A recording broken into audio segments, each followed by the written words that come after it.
The whole concept behind why there's a loud S1 in a few conditions is damn cool, and I'm going to explain it to you.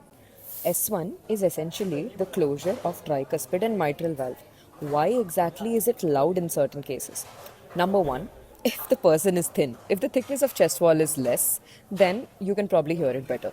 Also, when the distance the valves have to cover to approximate is more.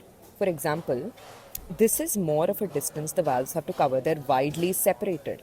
So there'll be a louder S1 versus when there is lesser distance, there might be a softer S1. Also, with increased velocity of the valve closure, there is a louder S1. Now that we've understood why, let's understand where.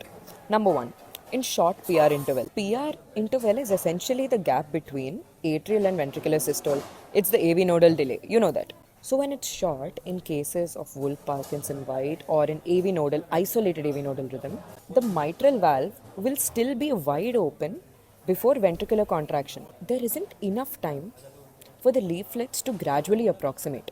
So the leaflets are further apart, and immediately, because of increase in left ventricular pressure, they are slammed shut, and that causes a loud S1. In early stages of mitral stenosis, what happens is that left atrial pressure is more.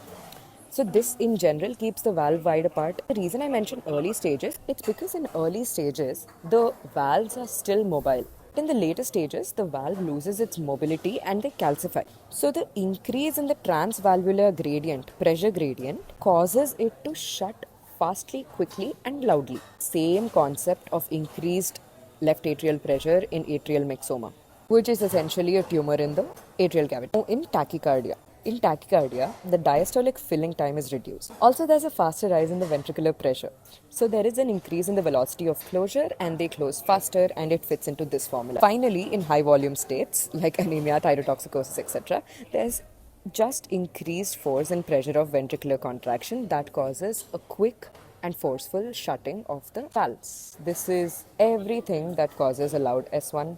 I'm gonna go back to my meal now. Bye. You wanna hear fine crepitations?